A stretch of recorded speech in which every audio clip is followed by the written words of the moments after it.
Hi guys, ఇప్పుడే మనం Kuwait ఎయిర్పోర్ట్లోకి land అయ్యాము.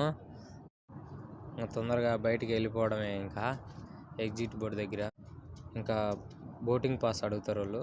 అది చూపించేసి అటు నుంచి రైట్ సైడ్కి తీసుకోవాలి రూటు. రైట్ సైడ్కి వెళ్ళిన తర్వాత మనము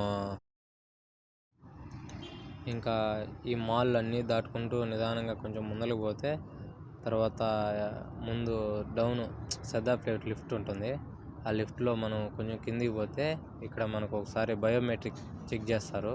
చెక్ చేసిన తర్వాత మళ్ళీ అయిపోయిన తర్వాత బయటికి పోవడమే. ఒకసారి మెడిసిన్ కూడా ఇక్కడే చెక్ చేస్తారు. మెడిసిన్ ఇంకా లగేజ్ కౌంటర్ కాడికి పోయి ఇంకా లగేజ్ వచ్చేంతవరకు వెయిట్ చేసి ఇంకా మన లగేజ్ కూడా వచ్చేసింది తొందరగానే.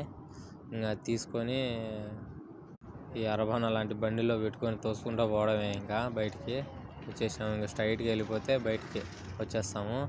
తర్వాత ఫ్లైట్లోనే ఆయన పరిచయం అయ్యాడు. ముందులుండే ఆయన్నే ఇంకా వాళ్ళ ఫ్రెండ్ ఎవరో కార్ తీసుకొచ్చింటే ఆ కార్లోనే మమ్మల్ని ఎక్కించుకొని రూమ్ దాకా డ్రాప్ చేస్తా పదాంపా అన్నాడు. నేను కూడా చాలా టైర్డ్ అయ్యిండా అని చెప్పేసి ఇంకా బండి ఎక్కేసాము. ఎక్కేస్తే తొందరగానే ఇంటికి తీసుకొని వచ్చాడు. ఇప్పుడు అన్నోళ్ళని ఇంటికాడ వదిలేశాడు. తర్వాత నిన్ను కూడా రూమ్ కాడ వదులుతా అని తీసుకొచ్చాడు. మా రూమ్ దగ్గరికి వచ్చేసాము. అంత లేట్ నైట్లో కూడా ఎలాగోలాగా రూమ్ కాడ దాకా తీసుకొచ్చాడు అన్న. థ్యాంక్స్ అన్న. Like, share, subscribe please.